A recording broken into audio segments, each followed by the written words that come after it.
Selamat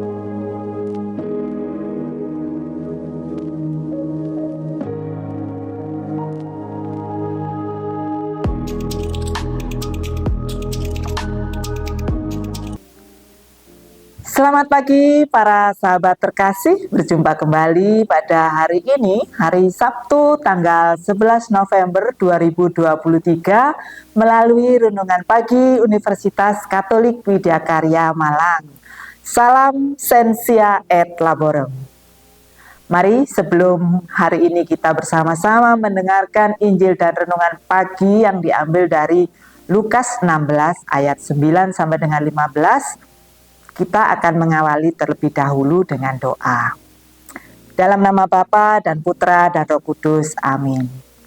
Puji syukur kembali kami haturkan di hadirat-Mu ya Tuhan, karena kiranya berkat rahmat kasih kemuliaan-Mu, satu hari lagi kami semua dapat bersama-sama Kau izinkan melakukan tugas dan karya-Mu pada hari ini. Kami mengucap syukur ya Tuhan atas kesehatan, nafas kehidupan, serta kami masih Kau izinkan menemui orang-orang yang kami sayangi pada hari ini. Kami mohon berkat-Mu agar pada pagi hari ini kami juga bersama-sama bisa mendengarkan sabda-Mu, juga renungan melalui Injil pada pagi hari ini. Segala sesuatu yang terjadi dalam hari ini ya Tuhan, kami pasrahkan hanya di dalam nama-Mu. Amin. Dalam nama Bapa dan Putra dan Roh Kudus. Amin. Para sahabat terkasih, kembali jangan lupa hari ini kita mengucapkan syukur. Hari yang begitu indah, hari yang begitu ceria, juga oksigen yang kita terima dengan gratis masuk melalui paru-paru kita. Dan sekali lagi hari ini kita diizinkan untuk berbagi berkat dengan orang-orang yang lain. Hari ini kita akan bersama-sama mendengarkan Lukas bab 16 ayat 9 sampai dengan 15. Dan aku berkata kepadamu, ikatlah persahabatan dengan mempergunakan mamon yang tidak jujur, supaya jika mamon itu tidak dapat menolong lagi, kamu diterima di dalam kemah abadi. Barang siapa setia dalam perkara-perkara kecil, ia setia juga dalam perkara-perkara besar.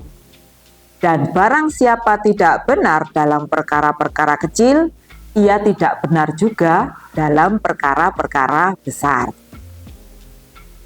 Jadi jikalau kamu tidak jujur dalam hal mamon yang tidak jujur, siapakah yang akan mempercayakan kepadamu harta yang sesungguhnya? Dan jikalau kamu tidak setia dalam harta orang lain, siapakah yang akan menyerahkan hartamu sendiri kepadamu? Seorang hamba tidak dapat mengabdi pada dua tuan, karena jika demikian, ia akan membenci yang seorang dan akan mengasihi yang lain. Atau ia akan setia kepada yang seorang dan tidak mengindahkan yang lain. Kamu tidak dapat mengabdi kepada Allah dan kepada Mamon. Semuanya itu didengar oleh orang-orang Farisi, hamba-hamba uang itu, dan mereka mencemoohkan dia.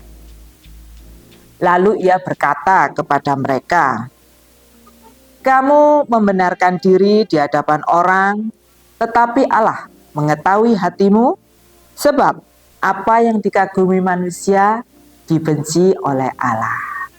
Demikianlah sabda Tuhan. Para sahabat terkasih renungan pagi, tadi kita sudah bersama-sama mendengarkan yang paling utama dan digarisbawahi adalah selalu kita dengarkan pesan dari Tuhan bahwa jika kita setia dalam perkara-perkara kecil, kita juga pasti akan setia dalam perkara-perkara besar. Perkara kecil yang dimaksud di sini oleh Tuhan adalah setiap kekayaan atau harta yang kita miliki itu adalah perkara kecil. Ketika kita ini memiliki kebijakan dalam menggunakan uang, maka akan mencapai tujuan yang kekal.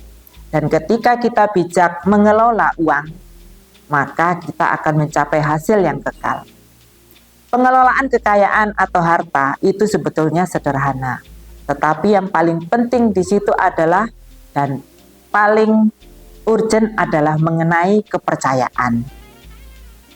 Jadi ketika kita mampu mengelola harta kita yang merupakan perkara kecil, tetapi kita setia dalam perkara kecil itu, maka kesetiaan tersebut nilainya akan besar. Kemudian tadi juga dikatakan bahwa seseorang tidak bisa memiliki dua tuan. Jadi pada saat kita sudah dibaptis, ya, apakah baptis mulai kecil atau bayi atau baptis dewasa, dan kita sudah memilih Tuhan, maka hidup kita harus menghadap kepada Tuhan. Hari-hari kita, apapun yang kita lakukan harus menuju kepada Tuhan, tidak lagi kepada mamon. Karena tadi dikatakan, jika memiliki dua tuan, maka akan ada kemungkinan kita akan setia kepada yang satu, tidak setia kepada yang lain. Kita akan mengasihi yang satu dan tidak akan mengasihi yang lain. Jadi, para sahabat terkasih, kalau kita sudah memilih Tuhan melalui proses pembaptisan, janganlah Anda lagi memiliki tuan yang lain, yaitu mamon. Kita di kelak atau di ujung kehidupan kita nanti tidak akan berakhir di pulau yang sunyi. Kita semuanya akan pulang ke rumah Bapa, pulang ke rumah Tuhan. Dan apa yang akan kita peroleh di sana, ganjaran dari kesetiaan perkara kecil maupun perkara besar, dapat dilihat dari kehidupan kita saat di dunia ini. Manakala kita setia dalam perkara kecil, maka di rumah Tuhan nanti kita juga akan mendapat ganjaran, memperoleh kekekalan, juga dinanti oleh sahabat-sahabat kita yang setia dalam jalan Tuhan. Orang bodoh yang menjadi hamba uang akan kehilangan hartanya. Tetapi orang yang cerdik dan setia kepada Tuhan akan memperoleh ganjaran melalui investasi kekekalan yang dilakukan selama di dunia ini. Selamat beraktivitas para sahabat terkasih, tetaplah setia kepada Tuhan, dan salam sensia et laborem. Selamat pagi.